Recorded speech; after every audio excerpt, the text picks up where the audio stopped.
Perfect. Glad people are sticking around again. If you could get up here and read, that would be great. All right. John, go ahead. Take it away, sir. Okay, so I like to, think about this as like a meditation. So, take the deepest breath of the day, hold it for 10 seconds.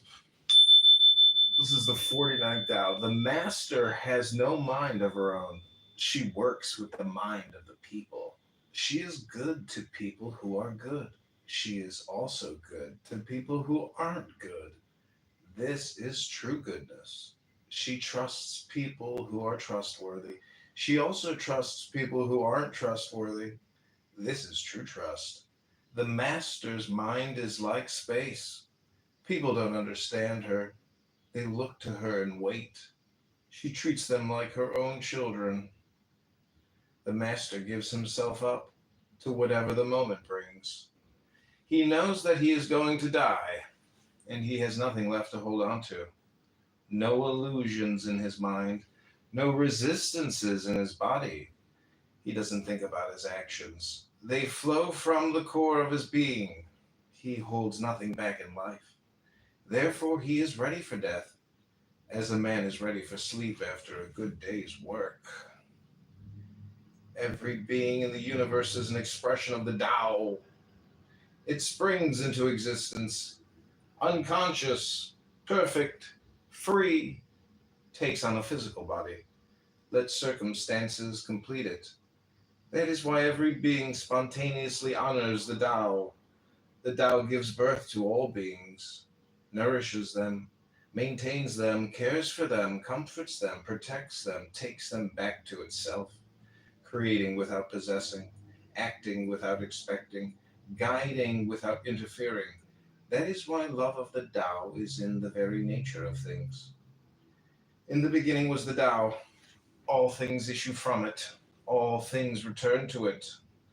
To find the origin, trace back to the manifestations.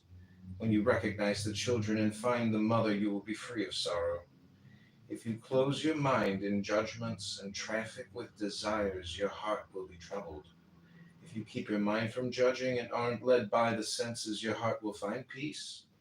Seeing into darkness is clarity. Knowing how to yield is strength. Use your own light and return to the source of light. This is called practicing eternity. The great way is easy, yet people prefer the side paths. Be aware when things are out of balance. Stay centered within the Tao. When rich speculators prosper, while farmers lose their land, when government officials spend money on weapons instead of cures, when the upper class is extravagant and irresponsible, while the poor have nowhere to turn, all this is robbery and chaos. It is not in keeping with the Tao. Whoever is planted in the Tao will not be rooted up. Whoever embraces the Tao will not slip away. Her name will be held in honor from generation to generation. Let the Tao be present in your life, and you will become genuine. Let it be present in your family, and your family will flourish. Let it be present in your country, and your country will be an example to all countries in the world. Let it be present in the universe, and the universe will sing. How do I know this is true? By looking inside myself. He who is in harmony with the Tao is like a newborn child. Its bones are soft, its muscles are weak, but its grip is powerful. It doesn't know about the union of male and female, yet its penis can stand erect. So intense is its vital power. It can scream its head off all day, yet it never becomes hoarse. So complete is its harmony. The master's power is like this. He lets all things come and go effortlessly, without desire. He never expects results, thus he is never disappointed. He is never disappointed, thus his spirit never grows old. All right, that was good. That was good. I'm gonna go. It's like it started 56, I believe. Let me get there. Hold on. When I unmuted myself, I flickered myself out of the link. Sorry for the delay, guys. Okay. Those who know do not talk. Those who talk don't know. Close your mouth. Block off your senses. Your sharpness. Untie your knots. Soften your glare. Settle your dust. This is the primal identity. Be like the Tao. It can't be approached or withdrawn from. This is correct. Honored or brought into disgrace. It gives itself up continually. That is why it endures. If you want to be a great leader, you must learn to follow the Tao. Stop trying to control. Let go of fixed plans and concepts, and the world will govern itself. The more prohibitions you have, the less virtuous people will be. The more weapons you have, the less secure people will be. The more subsidies you have, the less self-reliant people will be. Therefore, the master says, I let go of the law, and people become honest. I let go of economics, and people become prosperous. I let go of religion, and people become serene. I let go of all desires for the common good, and the good becomes common as grass. If a country is governed with tolerance, the people are comfortable and honest. If a country is governed with repression, the people are depressed and crafty. When the will to power is in charge, the higher the ideals, the lower the results. Try to make people happy, and you lay the groundwork for misery. Try to make people moral, and you lay the groundwork for vice. Thus the master is content to serve as an example, and not to impose her will. She is pointed, but doesn't pierce, straightforward, but supple, radiant, but easy on the eyes. For governing a country well, there is nothing better than moderation. The mark of a moderate man is the freedom from ideas, tolerant like the sky, all-pervading like the sunlight, firm like a mountain, supple like a tree in the wind. He has no destination in view and makes use of anything. Life happens to bring his way. Nothing is impossible for him because he is letting go. He can care for the people's welfare as a mother cares for a child. Governing a large country is like frying a small fish. You spoil it with too much poking. Center your country in the Tao, and evil will have no power. Not that it isn't there, but you'll be able to step out of its way. Give evil nothing to oppose, and it will disappear by itself. I'll stop there, and we'll start 9 if you can start at 61. Okay, when a country obtains great power, it becomes like the sea. All streams run downward into it. The more powerful it grows, the greater the need for humility. Humility means trusting the Tao, thus never needing to be defensive. A great nation is like a great man. When he makes a mistake, he realizes it. Having realized it, he admits it. Having admitted it, he corrects it. He considers those who point out his flaws as the most benevolent teachers. He thinks of his enemy as the shadow that he himself casts. If a nation is centered in the Tao, if a nation is centered in the Tao, if it nourishes its own people, I gotta scroll down, and doesn't meddle in the affairs of others, it will be a light to all nations in the world. 62.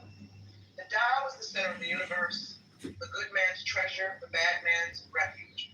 Honors can be bought with fine words, respect can be won with good deeds, but the Tao is beyond all value, and no one can achieve it.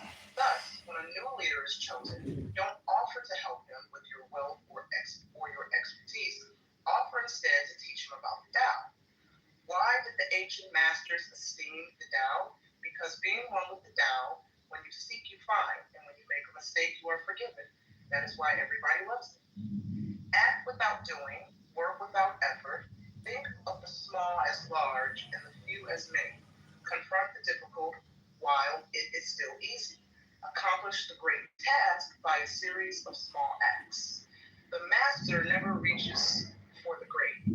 Thus, she achieves greatness. When she runs into difficulty, she stops and gives herself to it. She doesn't cling to her own comfort. Thus, are no problems for her. 64. easy to nourish. What is recent is easy to correct. What is brittle is easy to break. What is small is easy to scatter. Prevent trouble before it arises. Put things in order before they exist. The giant pine tree grows from a tiny sprout. The journey of 1,000 miles starts from beneath your feet. Rushing into action, you fail. Trying to grasp things, you lose them. Forcing a project to completion, you ruin what was almost right. Therefore, the master takes action by letting things take their course. He remains as calm at the end as at the beginning. He has nothing, thus has nothing to lose. What he desires is not a desire. What he learns, what he learns is to unlearn. He simply reminds people of who they have always been. He cares about nothing but the Tao. Thus, he can care for all things. 65. The ancient masters didn't try to educate the people, but kindly taught them to not know. When they think that they know the answers, people are difficult to guide. When they know that they don't know, people can find their own way. If you want to learn how to govern, avoid being clever or rich. The simplest pattern is the clearest. Content with an ordinary life, you can show all people the way back to their own true nature. Awesome. Brad, you want to jump in at 66? Give me a second here. What do you want me to read? Chapter 66?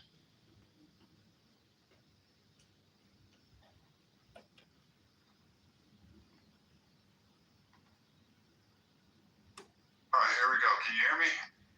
Yes, sir. All streams flow to the sea because it is lower than they are. Humility gives it power. If you want to govern people, you must place yourself below them. If you want to lead the people, you must learn how to follow them. The master is above the people, and no one feels oppressed. She goes ahead of the people, and no one feels manipulated. The whole world is grateful to her because she competes with no one. Because she competes with no one can compete with her. Did you need me to go on? Yes, please. If you could read to number 70, that would be great. Oh, shit. All right. Wow. Some say that my teaching is nonsense. Others call it lofty but impractical. But to those who have looked inside themselves, this nonsense makes perfect sense. And to those who put it into practice, this loftiness has roots that go deep. I have just 3 things to teach: simplicity, patience, compassion. These 3 are your greatest treasures. Simple in actions and in thoughts. You return to the source of being, patient with both friends and enemies. You accord with the way things are, compassionate toward yourself. You reconcile all beings in the world. The best athlete wants his opponent to at his best. The best general enters the mind of his enemy. The best businessman serves the communal good. The best leader follows the will of the people. All of them embody the virtue of non-competition. Not that they don't love to compete, but they do it in the spirit of play. In this, they are like children, and in harmony with the Tao. Okay. The generals have a saying: rather than make the first move, it is better to wait and see. Rather than advance an inch, it is better to retreat a yard. This is called going forward without advancing, pushing back without using weapons. There is no greater misfortune than understanding your enemy. Underestimating your enemy means thinking that he is evil. Thus, you destroy your 3 treasures and become an enemy yourself. When 2 great forces oppose each other, the victory will go to the one that knows how to yield.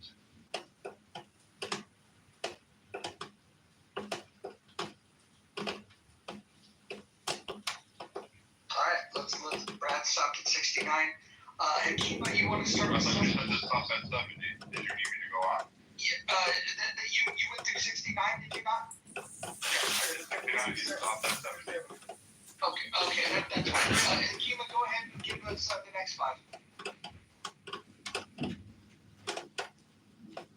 My teachings are easy to understand, easy to put into practice.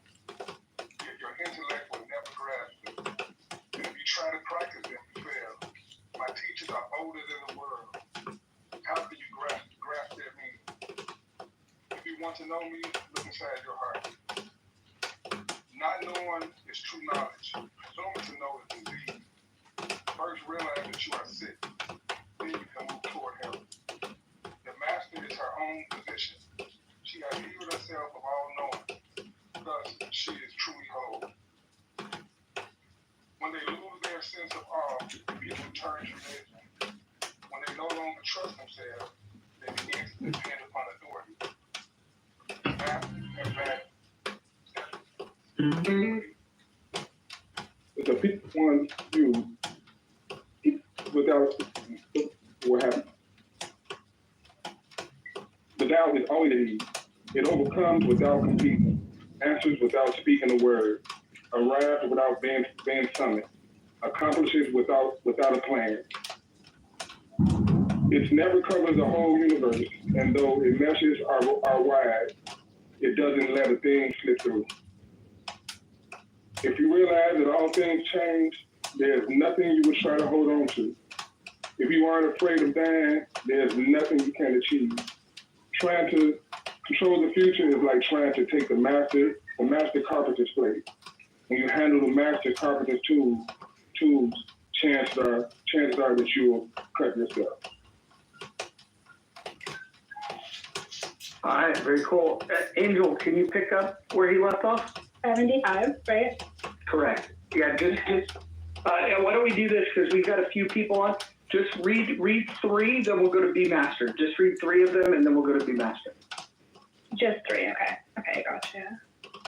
When taxes are too high, people go hungry. When the government is too instructive, people lose their spirit. Act for the people's benefit. Trust them. Leave them alone. Men are born soft and supple. Dead, they are stiff and hard. Plants are born tender and plain. Dead, they are brittle and dry. Thus, whoever is stiff and flexible is a disciple of death. Whoever is soft and yielding is a disciple of life. The hard and stiff will be broken. The soft and supple will prevail. As it acts in the world, the towel is like bending of a bow. As it acts in the world, the towel is like the bending of a bow. The top is bent downward. The bottom is bent up. It adjusts excess and deficiency so that there is perfect balance. It takes from what is too much and gives to what isn't enough. Those who try to control, who use force to protect their power, go against the direction of the towel. They take from those who don't have enough and give to those who have far too much. The master can keep giving because there is no end to her wealth. She acts without expectation, succeeds without taking credit, and doesn't think that she is better than anyone else. Am I stopping there? Yeah, that's good. That's 3? Yeah. Okay. B Master, you want to pick that up? B Master, you with us? Sure. Perfect. Give us 3. Okay. I'm gonna have to close it out. I gotta go back to it. Okay. To unmute myself. Nothing in the world. Nothing in the world is as soft and yielding as water. Yet, for dissolving the hard and inflexible, nothing can surpass it. The soft overcomes the hard. The gentle overcomes the rigid. Everyone knows this is true, but few can put it into practice. Therefore, the master remains serene in the midst of sorrow. Evil cannot enter his heart, because he has given up helping. He is people's greatest help. True words seem paradoxical. Failure is an opportunity. If you blame someone else, there is no end to the blame. Therefore, the master fulfills her own obligations and corrects her own mistakes. She does what she needs to do and demands nothing of others. If a country is governed wisely, its inhabitants will be content. Bullshit, I'm just kidding. They enjoy the labor of their hands and don't waste time inventing labor-saving machines. Ooh. Since they dearly love their homes, They aren't interested in travel. There may be a few wagons and boats, but these don't go anywhere. There may be an arsenal of weapons, but nobody ever uses them. People enjoy their food, take pleasure in being with their families, spend weekends working in their gardens, delight in the doings of the neighborhood.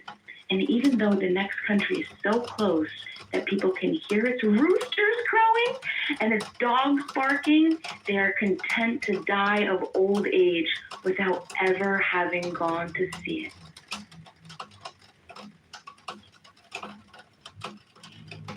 I think that's 3. Do you know what number? 81.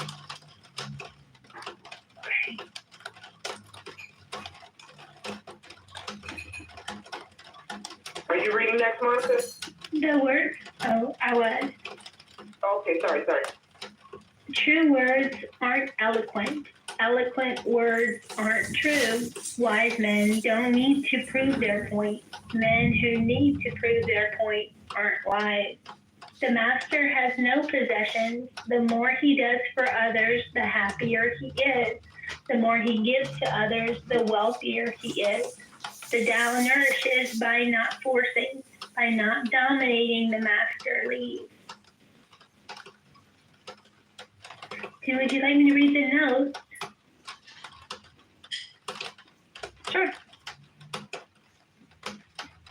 Okay, well, that's a lot of notes. I can do chapter 1. I don't think you have to read the notes. Okay. Just go to the next That's it? chapter. Yeah. No, We're reading 3 each. that's it. And now it's on the chapters now. Yeah. Yeah, we're through those verses. So why don't we just take this opportunity? We got about 9 minutes before the next room starts, and let's just talk about what we read. I think the Tao would be an anarchist, reparationist, Yes! and I also feel like it was written for today. Like it don't seem like it's written on the. For a while ago, I agree with that sentiment. Yeah, I agree with that sentiment. Wait, you think the Tao that inspired communist China is anarchist?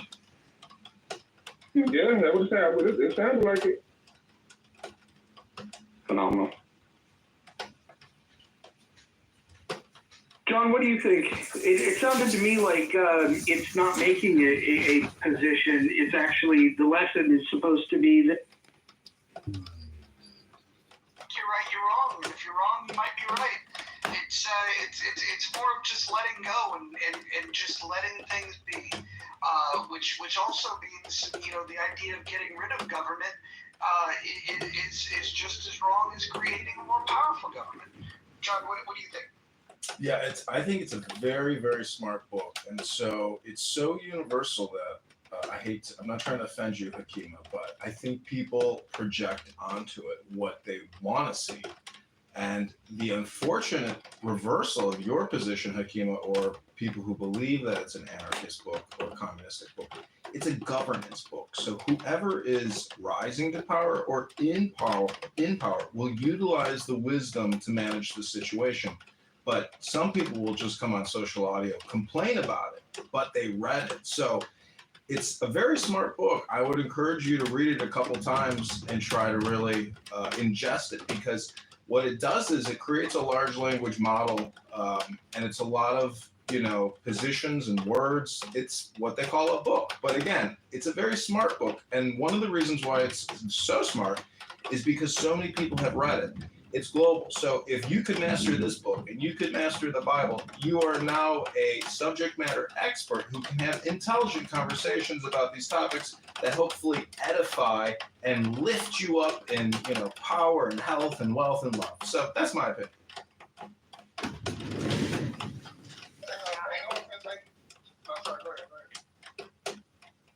No, I was just gonna, hey guys, I was just gonna say, I'm like in the middle of like my work day, so I'm like trying to rush through, what you guys are reading. I'm looking at, listening, and I'm like, oh, maybe I might want to read this one. No offense taken though, I think most people gonna bad things first, but you got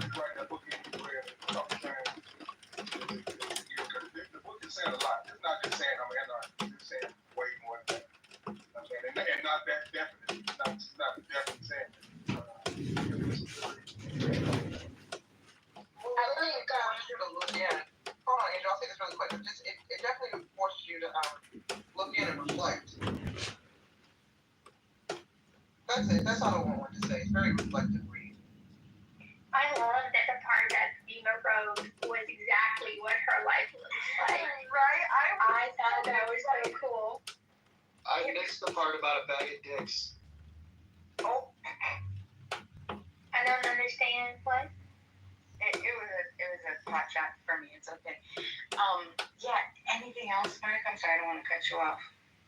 No, like it was delightful to hear your excitement when it talked about roosters and you have a farm kind of like situation. wait, I think Angel wanted to speak too. Angel, go ahead, Angel. Because I had cut you off. I'm sorry if you're there. I was gonna say that I would like to do a combination of this book and the 48 Laws of Power. Kind of read them simultaneously. You know, if I could run through maybe a chapter each, I'd like to see how that goes. Oh, sorry. Just to comment on how short the book was. Go ahead, Dina. No, I just wanted to say I'm trying to remember.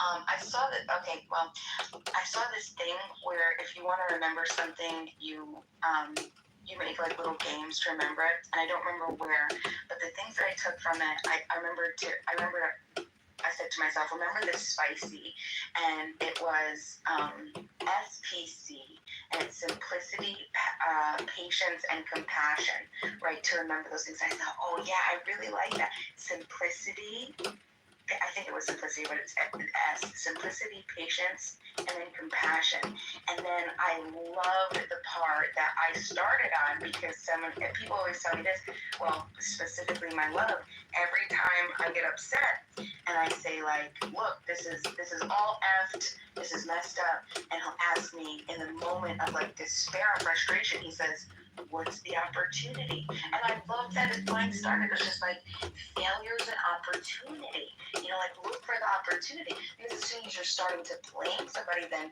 it's just going to be an endless blaming thing.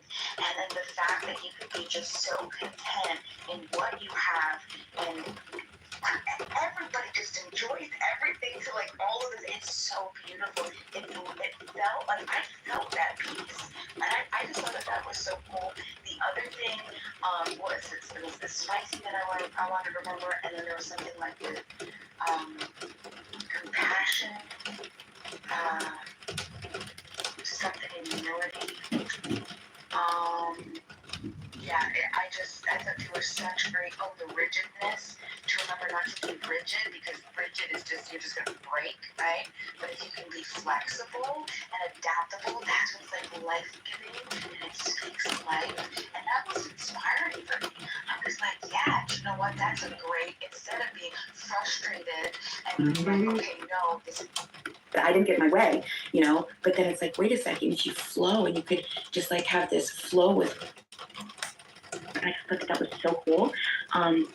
Yeah, so it was like this softness to being gentle and pliable and being able to just flow. Yeah, I'm trying to think of other things I'm looking, but yeah. So great. I see. Does somebody want to post the link above for the discussion group, the rational discussion group? We cannot. We're not mods. Oh, I can change that, darling. I was going to say. Please use the words out of my mouth. There you are. Okay, I'll be back. This is the first time that I've ever come into the space and you're Started it yesterday. It's a two-day tradition. I'm glad I'm not. Can I ask, how do people feel, reading or listening to a wisdom book versus listening to road rage conversations? Like, what do you think might be better for your mental health or mental diet? It's just a question I'm asking. I like a health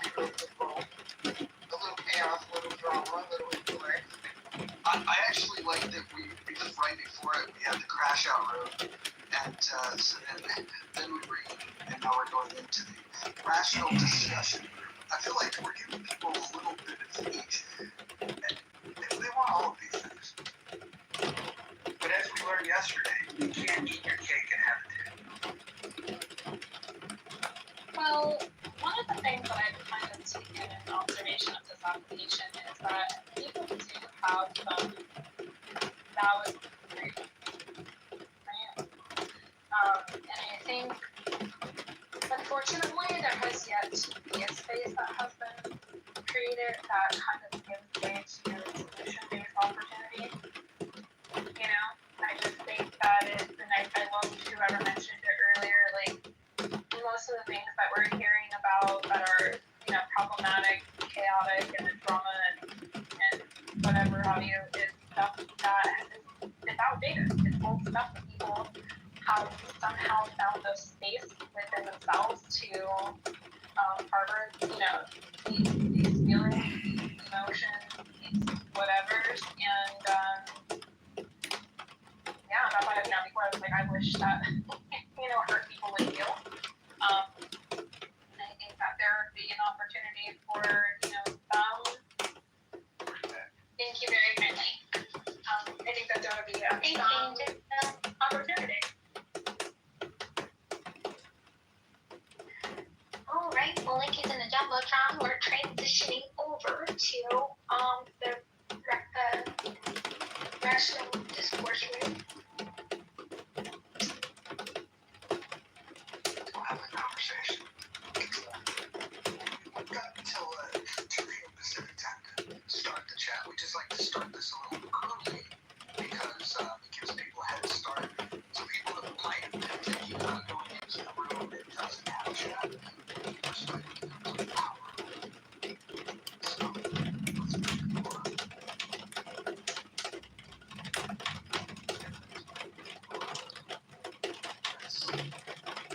Waiting for our friend Nancy. And I'm gonna set up a poll. You guys talk amongst yourself. Don't get too deep into the topic because I want to kind of hold off until Nancy and others get here. And then we'll get going. Hey, Brad, I really enjoyed your reading of that book. It's one of my favorite books. I thank you for reading it. And I think that when a lot of people heard you, reading from a book, everybody was, titillated. Let's just put it that way.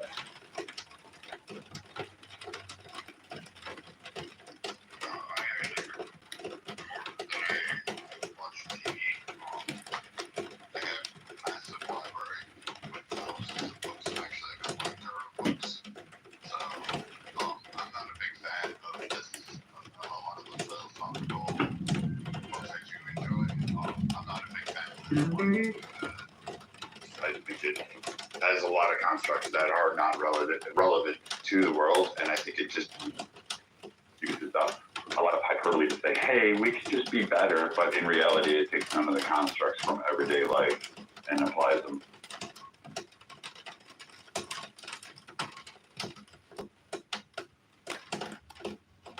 Friend in the group.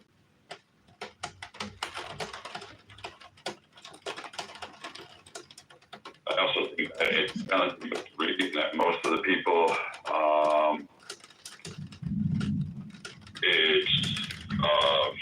most of the people don't understand the interpretation. It's been revised in multiple languages, and just like the Bible, it has phrases and translations that are taken out of context or what others have applied. Even in the book you have, I think Lewis highlights this most of the depth. I might have the book title wrong, but I think it's the Green Book. In his review of the Tao, he highlights some of those more prominent narratives. John, so I mean, it is what it is, but I've never been a big philosopher fan, because usually those are people that are writing about a moral high ground, usually from a place of comfort, and usually from a life that is provided for them, and they don't really truly go out and experience the world. Similar to Marx, he was always cared for by somebody else. He lived off of a rich friend, and I don't take a lot of what they say seriously. I just want to welcome people. We do have about 6 minutes before we officially kick this stuff off, but we got an interesting topic. We got a poll up top if people want to respond to it. Topic of the room: should Ukraine give up land to Russia? The choices are not one single inch, 5 sure, or it belongs to Russia. If you've got other thoughts on that, you can put those in the chat. If you want to talk about this topic, go ahead and raise your hand. We're gonna just kind of keep some small talk going until it's time to get going. Once we hit 2 o'clock, I'll let my friend Anson here just kind of get us started with his initial thoughts on what he thinks about the topic. But let's just have a little bit of small talk, and I'll let you guys know at 2 o'clock, and Anson will get us kicked off. Just to clarify for me, Roger, that tax thing is off the table for today, or did I get the date wrong? It was supposed to be today, but Alan didn't message me, so I don't know exactly what happened with that. It might have happened while we were crashing out in the other room, so we may have missed it. Okay. Because Alan had popped into that other room and then he disappeared, so we may have missed it.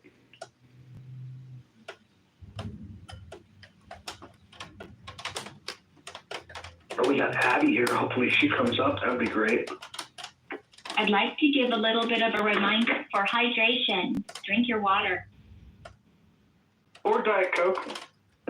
Whatever liquid makes you happy. Abby, you missed some fun rooms earlier. We had a good mix of crashing out and reconciliation. I think some progress was made in that other room. I don't know if you guys agree. Who were the actors? Brad was probably the star of the show today. I would have to say, Brad, were you the star of the show today? I suppose. Yeah, Brad was in Brad form. Let's just put it that way. He was Brading out. I'm saluting you, Brad, from here. Okay, we got a few minutes. We're going to let some people pile in. I'm going to send out some invites so we can get the room populated. Abby, you've been missing our reading rooms. We've been reading out loud to each other, and we got through a book over the last couple days. We're going to start doing this every single day, but I think you would be a welcome addition there. Be nice. Are you reading like Lady Chatterley's Lover, or like what are we reading? John, would you like to share?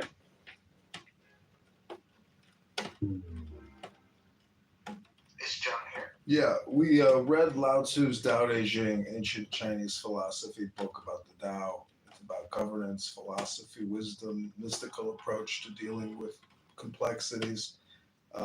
Some critique was that it's the inspiration for the communist revolution and that it's actually an anarchical book.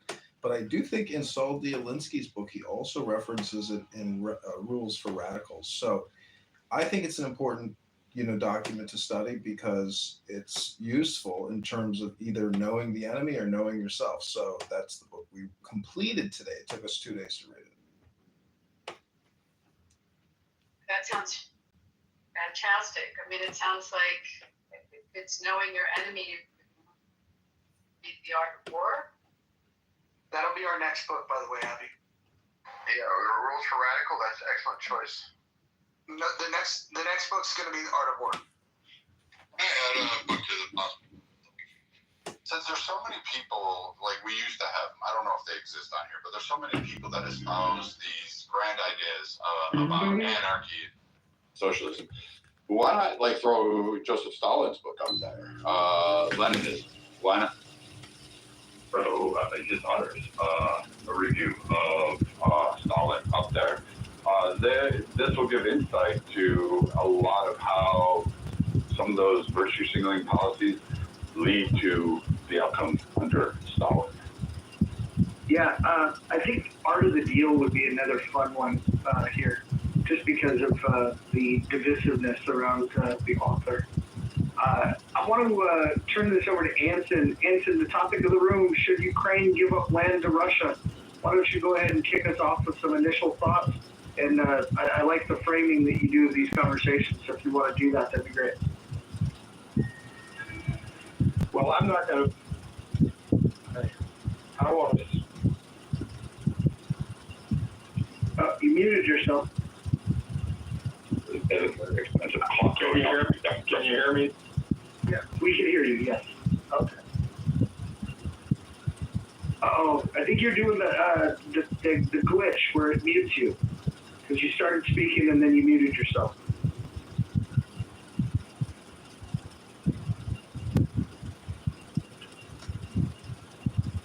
All right. Well, okay. Are you back? You may have to leave and come back in. You may have to leave and come back to correct that. There we go. We'll get him back here, and then typically when we do these rooms, Anson just likes to get everybody to agree, is there a problem? And then we kind of go from there with opinions. Anson, go ahead.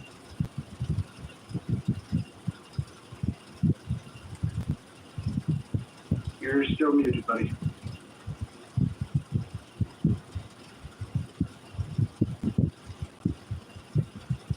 All right, I guess we'll get started without him.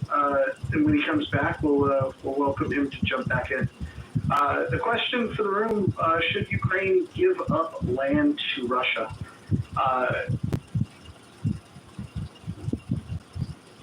Mute yourself and try to talk. Yeah.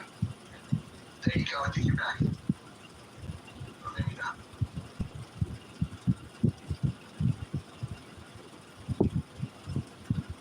Alright, I'm just going to get it started, and then Anson, you'll have to figure out your technical challenges. We'll definitely welcome you once you do. So, should Ukraine give up land to Russia? I think we have to ask ourselves, what is at stake?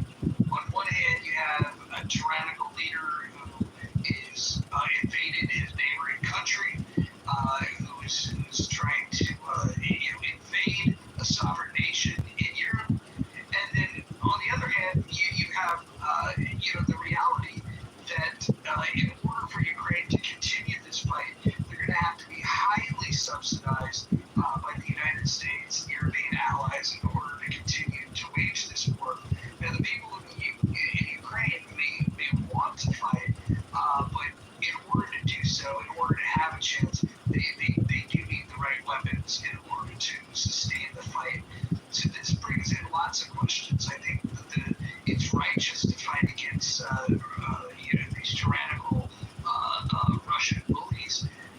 There might be a practical piece, though, where lives could be saved. And so I think the conversation today is really to figure out what precedent does it set if an invading force can then get land and get the nation that was attacked to surrender land. Is that a wise thing to do? Those are my questions. And Anson, let's see if you're back and see if you got a microphone. Okay. Can you hear me now? Yes, we can hear you. Thank God. Okay. I'm not going to vote yet. I want to hear what the room has to say.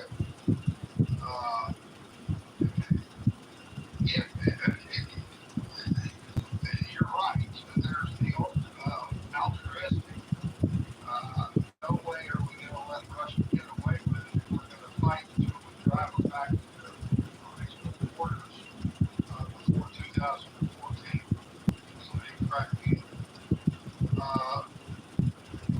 But I don't see how that is possible in any way, shape, or form, other than NATO entering the war full scale, conventional war, to assist Ukraine to drive Russia back to pre-2014 boundaries. So, I don't see any conceivable way other than a collapse of Russia that we strangle them for so long with sanctions and all the other things. But how long is that going to take?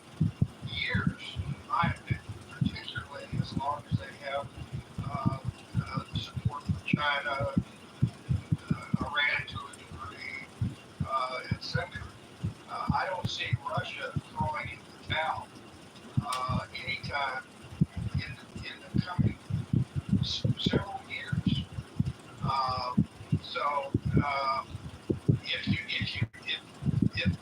If we want peace, Ukraine's going to have to give up land.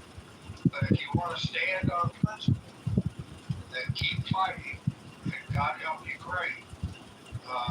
Because and I don't see a way to bring it to conclusion other than on the ballot.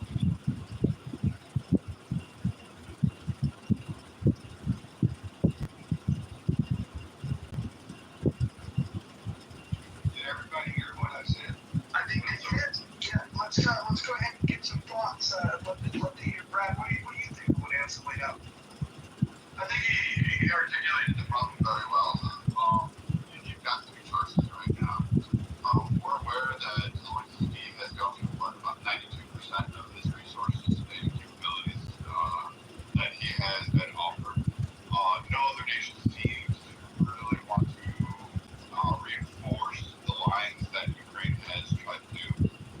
Their military tactics are subpar at best. It seems that Russia was doing a different type of campaign, and Zelensky bit into it instead of actually, utilizing, various other operations to expel Russia out of their territory. It's also faced some constraints from European nations as well as the U.S., particularly under Biden, about some of the tactics they wanted to take. And despite some of the tactics that they did take, it still has not relented with Russia. Zelensky now is enforcing conscripts. He's waived a lot of, quote, Ukraine constitutional, end quote, powers. He's removed those from the country at large. You have ongoing protests, which the citizenry does not seem to be happy with a lot of his decisions. We have questions about where the aid is going. Right now, I would, due to the Ukraine's ability, you've lost. And I don't know how to put it simply, unless the U.S., NATO, European nations are willing to put boots on the ground, and the only nation that I think was willing to really truly do that was Poland at the time, until some stuff went awry between Ukraine and Poland, particularly over the agricultural treaty and some of the weapons. I don't see where Ukraine comes out on top. My one thing would be, how much are you going to lose on and right now this territory is significant. They're sitting over a lot of reserves. It's a lot of money. It's a lot of opportunity for Ukrainians. However, you just do not have capabilities to resist them. And your problem was just believing that the U.S. was going to be there at your defense should this happen. I don't know what to tell you. I'm sorry that you fell for it, but the U.S. is not going to put boots on the ground to go fight this war against Russia. They're not prepared for it. We're not capable of really taking on that conflict right now. We're tired, we're sore, we're angry, and we have too many domestic issues that we really want to focus on rather than having our young men and women engaged in a war with the likes of Russia for the next 20 years. So, honestly, right now, to save what they have left as a civilization, I would skip for peace. I would relent to the terms and go back. You just don't have the military means to win this. So does that mean that anybody that wants to invade someone else, as long as they have the might to do so, that they ought to? No, I don't think it's on a moral front. This is the problem with wars. Everybody tries to apply a moral stance. It's your country, it's your nation, it's your house, it's your territory.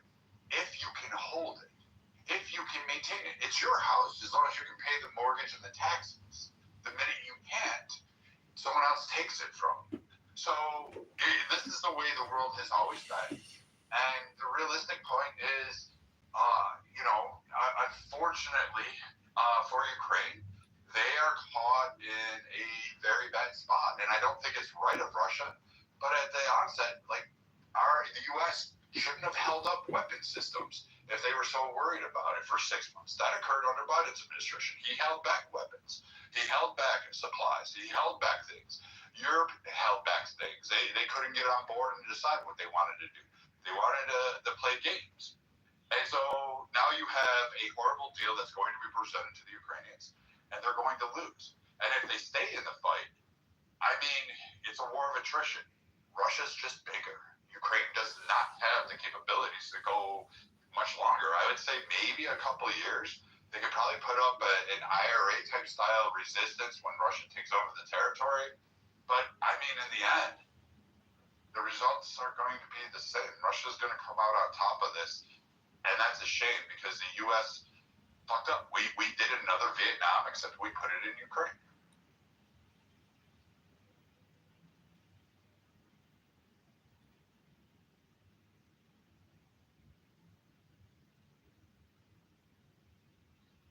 Hey, moderators, this is John. I'm ready to go if you can put me in the queue. Yeah, please do. Jump in. So I use X. My account is in my profile. It's John Kitover IL for Illinois. These are the queries I asked Grok on X Spaces. Hey, Grok, tell me the Ukrainian and Russian war casualties with top 10 incidents or battles. Should Ukraine give Russia land for a lasting peace deal? Is Zelensky or Putin an honest, good faith actor? The latest estimates, June of 2025, Russia had 250,000 killed, 950,000 total casualties.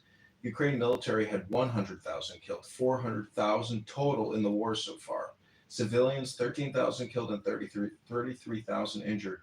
The top battles are Bakhmut, Mariupol, Sverdlovsk, Lysychansk, Avdiivka, Soledar, Kyiv, Kharkiv, Volodar, Kharkiv Yar.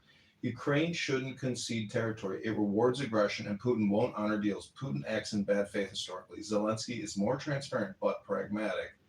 Then I asked, hey, Grok, tell me the contrarian position of why Zelensky should step down as president and give up land to Ukraine for a lasting peace. This is what Grok says. This is the contrarian view. Zelensky prolongs war by rejecting realpolitik. Russia won't retreat. So conceding occupied Donbass, Crimea, ethnically Russian per polls, saves lives and the economy. His expired term erodes legitimacy. Resignation enables pragmatic successor for honored peace deal, backed by Rubio's Sachs analysis. So that's what AI says. Here's the best outcome that could happen. We know Putin's not long-lived, John. My best guess is, and I don't know who's going to win in the wings under Putin. It could be I can't say his name, but it could be the fanatical guy that's even worse than Putin. Or it could be an overwhelming sense of the Russian people say, hey, no, this is not going to happen. Or maybe there's some shit. But in reality, accept the terms now and then wait till Putin's dead and then seek pressure to basically get those territories back under Ukraine. That's the best avenue that I see for Ukraine currently. And I don't know if Captain agrees with that.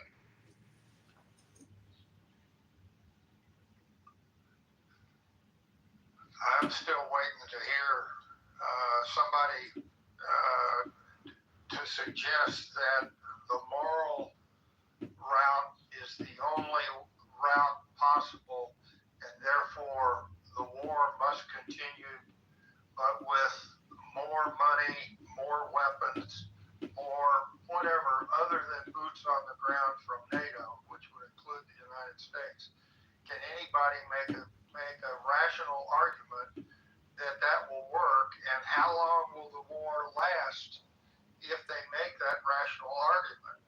I don't think as long as Putin's in power that he is going to give up the land that Russia currently occupies. He may give up a line here or a line there, but certainly he's not going to give up Crimea. He's not going to give up Sevastopol, all of those things. And if we just wait out Putin's death, or conceivably, maybe, very unlikely, but conceivably,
that you were looking for. But I think it's something to consider is that if we might be looking at this as a gift, and the longer it goes on, sure, it's expensive, but it's less expensive than any direct conflict with them. And Russia will never be the same after this conflict. I mean, make no mistake, between their birth rate and their immigration policies, they didn't have the luxury to lose soldiers. They are in trouble. They have a demographic problem, and this only makes their demographic problem worse. And so, again, depending on what our goal is, we might be achieving it.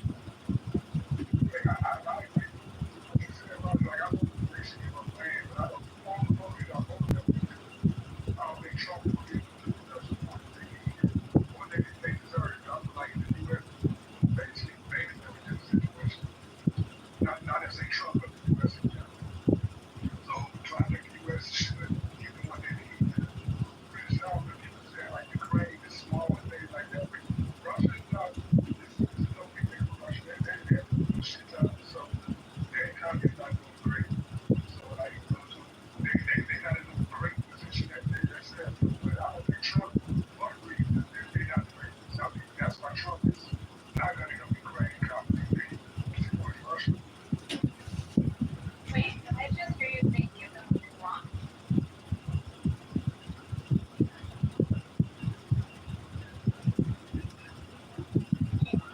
Sorry, if you don't remember, no, if you don't remember, that's fine. No, I wasn't confused. I heard that. I thought I was right. Okay, that's okay.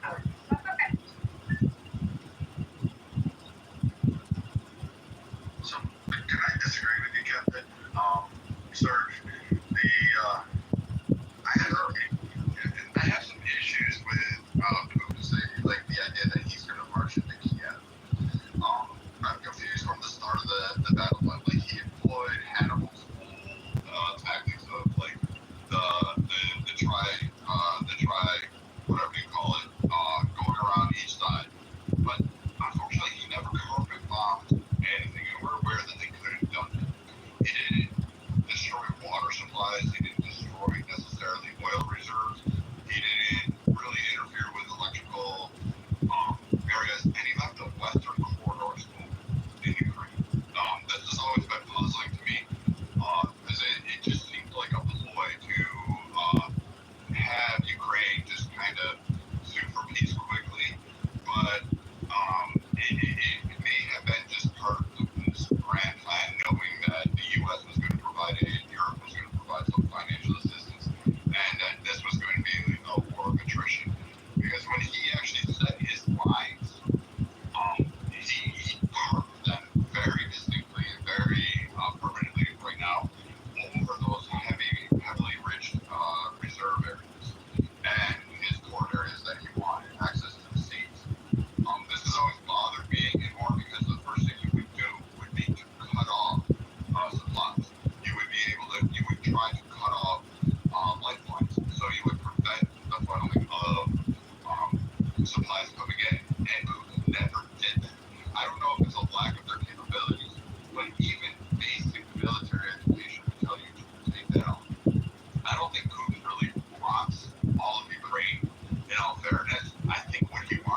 he could have cut off the airdrops, and he could have cut off even the western routes that brought supplies in, and he could have cut off the energy and water sections, and he never did. I don't know if he's just dumb. Also, Putin's like, what, 75 years old? He is technically going to do this. Like, let's call it what it is. I mean, unless there's some miracle cure in Russia that keeps guys, forever 150 years old. I mean, he is getting older. He is going to be prone to infirmities that affect old age. He's going to be prone to sicknesses. At some point, the man is going to die and have to relinquish power. I doubt he makes it to 2030, but we can see. I mean, he could be 80 years old. It's not unheard of, but I just don't see him retaining power that long.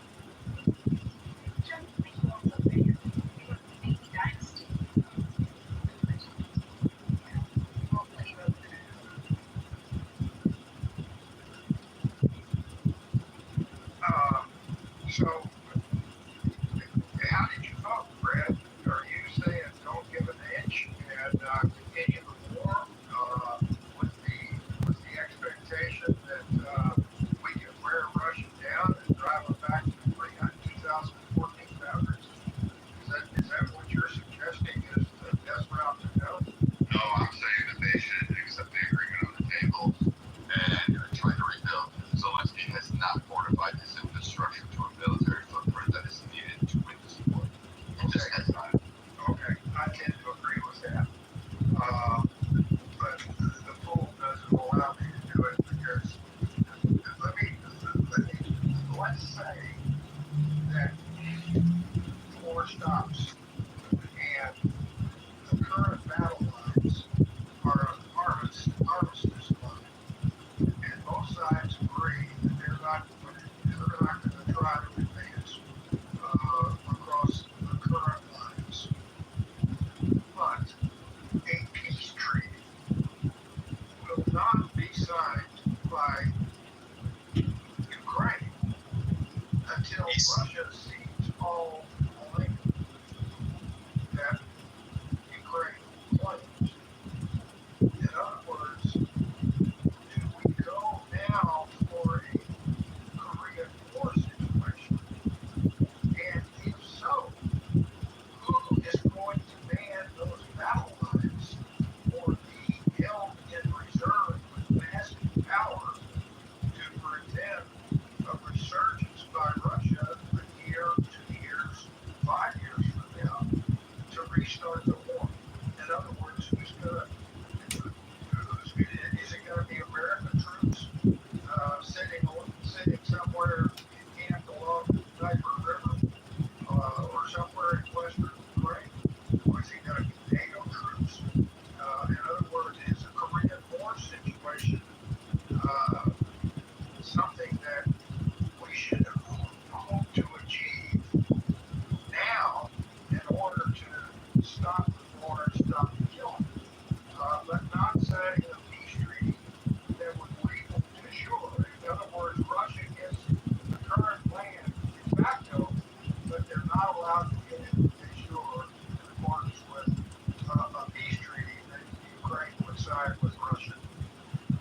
And would Putin even agree to such an armistice without the sure secession of some land on the part of Ukraine? Again, it's a tough nut to crack. I mean, I'm not saying Zelensky should just give away the driveway and the garage and without receiving anything in return. I think Zelensky could ask for a NATO base directly in Ukraine. It could be one of his precursors for whether or not the powers that be will agree to that. Seems to be more on the table. And if I was Zelensky, I would be asking for that. I would say, hey, this is what my nation needs. Here's what we need as people. I need trade agreements for grain, production and manufacturing. Here, I want these also on the table with this, and then I want the assurances in a treaty stating that if Russia breaks these lines, then you are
If so, that would be pretty awesome. I think that I'm listening to the conversation. I have a picture that was taken last fall in Van Hall in Boston, and it shows a big picture of that ants growing game that was during the Lincoln administration of the Civil War, and me at age 82, I throw that. I might have missed it. So are you a descendant of his? Yes, I am. Not a friend. He branched off, so he and I were great cousins or something like that. Well, that's pretty interesting. To this point of the conversation, I think that a lot of people forget something, right? And that's that Putin is an okay TV guy, right? And he mainly controls government and all kinds of other levers in the country of Russia. And what I mean by that is that it is an obstacle for him. If he can come out of this looking like or phrasing the argument in front of his people that, hey, I won or I got something or I bested them, I think he's willing to do whatever. I think both men, Putin and Zelensky, they are leaders, right? They're willing to lose people. They're willing to send men to die. And they will sleep like babies about it. I think that who has a capacity to withstand longer is a good question. Ukraine has obviously got some backers, right? It's almost a proxy war with us and things like that. But Ukraine should hold out as long as they possibly can. Any nation should. But there's a precedent for this, right? Crimea, they held out for as long as they could, and they still were annexed by Russia. And so maybe it might be time to cut a deal, right? So Putin's not. I still believe he still plays 3D, 4D level chess. He always has, and I think he always will. But sometimes even when the facts are not on his side, if he can turn the optics on his side, I think he'd be willing to cut a deal to get him out of there. But we'll see. So I changed my vote, right? Initially, so the question is, should Ukraine give up lands to Russia? Initially, I said if it saves lives, sure. But after listening to Anson and Brad speak, and then while they were talking, I read on PBS that according to a May 2025 poll, 55% of Ukrainians oppose ceding land, right? So I'm wondering what role does public sentiment kind of play, or should public sentiment play in Zelensky's decisions regarding this? Because considering how many lives have been lost,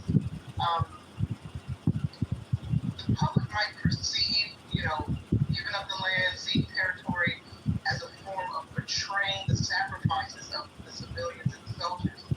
People have lost their lives. So I'm wondering if, public sentiment should be considered here in his decisions. And how much influence should foreign powers have in Ukraine's decision? That's a question that I have for all the politically savvy minds on the stage.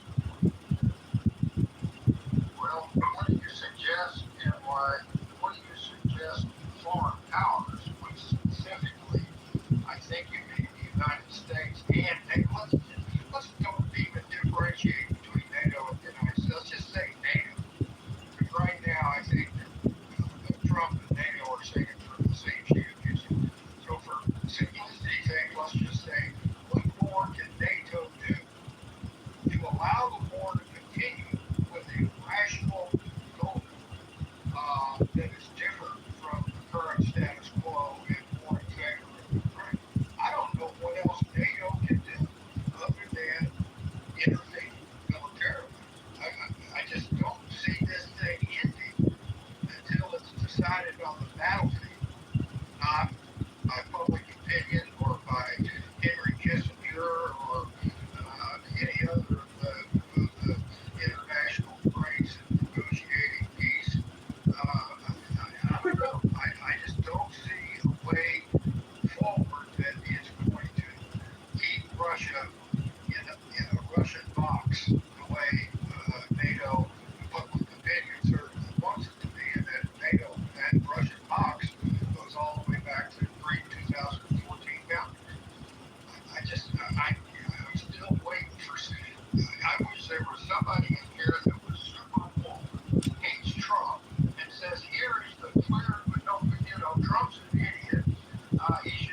bow out and do nothing, and here is the path forward in order for Ukraine to stand tall and Russia's not gaining any land. I want to hear somebody tell me how that could possibly happen. I don't see anybody on the stage or in the audience that seems ready to rise to that challenge. And I wish I could figure it out for myself as well. I just can't.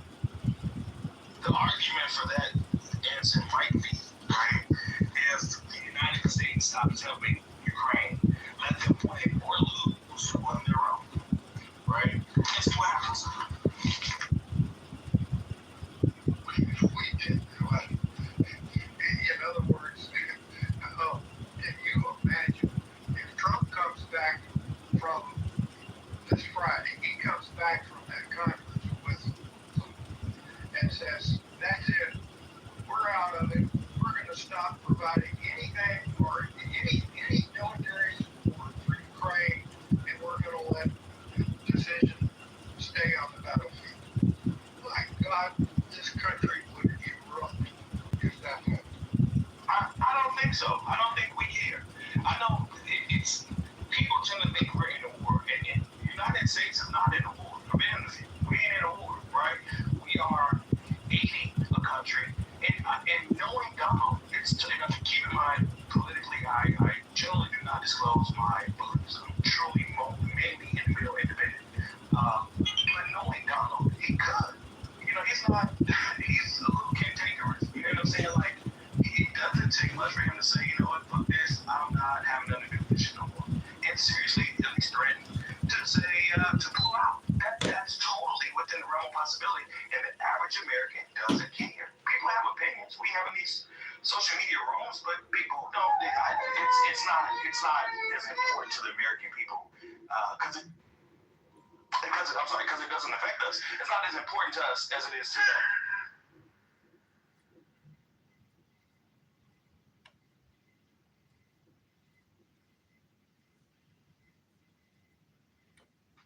That's a good point. I kind of agree with that on some level.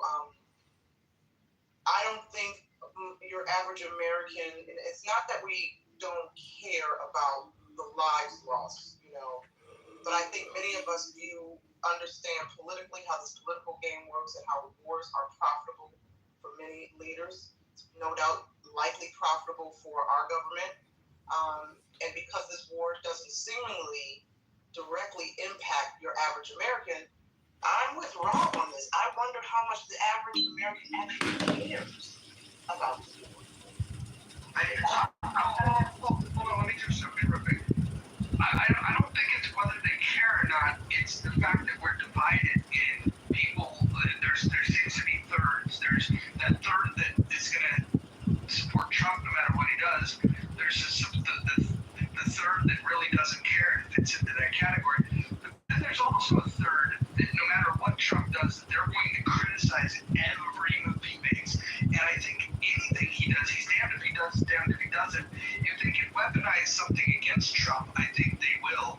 And so I think you do have to be careful the decisions he makes because you've got enemies that are committed to trying to take him down, right, wrong, or indifferent. I mean, you got to remember, they tried to keep him off the ballot. They tried to throw him in jail. Yeah, they tried to kill him. You think they're not going to criticize his decisions on more things? Well, I won't jump into that convo, but just being a dirt. I think, to that point, I think Hanson has great experience and things like that. I just respectfully, obviously, I don't think that the people care. I think that it's something to talk about, but people are not going to take to the streets about Ukraine. People in political circles will get on TV and social media, etc. They'll have the interested regular people will have something to talk about, but it's a nothing burger. Now, what will turn people out in the streets? Israel and Gaza. That can literally not tear the country apart, but it can definitely have an effect seriously. But the Ukraine and Russia, it's not that big of a deal to Americans like that, for real. So I just wanted to jump in here. You brought up a poll that you read, and I'm assuming it's the Gallup poll from August. That's generally the one that I hear people cite. I would be careful about the sentiment because again, the desertion rates that, like any reporting out of Ukraine, you have to take with a grain of salt. It's like believing China's economic numbers when they said things. It's just like, okay. I would say that a lot of those bulls need to be targeted, even those that are on the other side of peace. But I do hear from more and more representatives, particularly in the UN, who are bringing this up, that they are citing and saying we need a quicker resolution to the end of the war. And I think Ukrainian sentiment right now, with the way that you have the AWOL rates going on in Ukraine, you have people fleeing the battlefield. There's not this overwhelming narrative to rush out there and defend the home. And I think that's, like, if I look at those numbers and I look at some of that reporting, and then I take into account, like, what we have in the US or Europe, saying, oh, there's high support for Ukraine. No, I don't think the people there are really, they're just sick and tired of it. They don't want to be bombed anymore. They don't want to see their relatives come back. That there is this world push that Ukraine, that I think many people try to get for that. I just, the way the numbers are, the number of people that are citing refugee status, the numbers that are fleeing into Europe, that's actually causing consternation in those areas, I think is now more prevalent than more than half the country is now at a point where they just want it all to stop. They don't care what the outcome is at this point. They just want it to stop.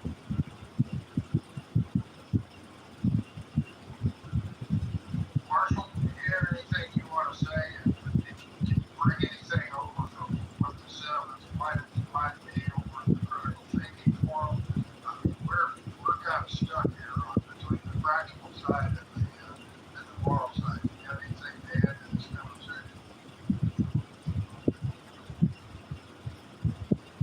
Marshall? Sorry, Anson, I didn't hear you say again. Do you have anything? We're kind of stuck between the moral imperative of no implementation and drive Russia back to 2014 and the practical side. There's no way of dealing with that unless NATO puts some massive boots on the ground and we essentially go to war with Russia. So if we seem to be, and there's the other option that's been suggested that to hell with it, the U.S. pulls clear and stops supplying anything to anybody to continue to fight the war. And what insights can you bring over from the critical thinking forum, or are they just stuck on the moral ground and we're going to continue to fight until hell freezes over and Russia gives up? They're stuck on the world piece. There was a commenter from Scotland, a guy named Paul, who made the point that most of the time countries in history take land through conquest and then, the person with the bigger stick ends up governing. I am very much in your camp when it comes to Ukraine, which is we're no longer Ronald Reagan's military. We have to pick and choose where we put our resources. China's a much bigger threat overall than Russia is. Russia's still a near-peer competitor as defense estimates rank it. But I think we need to focus on our main peer competitor, not the second-tier competitor. While I think supplying these folks with weapons through the Europeans is probably a decent idea, we're not going to go to war. There's not an appetite for that in the United States. And so we're essentially stuck between having a long, drawn-out meat grinder like Korea and just letting it all go. I think the meat grinder probably, takes more Russian lives in the invasion. But that's what happens with meat grinders. They take lives on each side. So for me, sitting in the middle of this, my overall conclusion is, look, if we can, help supply the Europeans with weapons and the Europeans give those to the Ukrainians, that's absolutely fine with me. But if people want the United States to step in so we can roll things back it's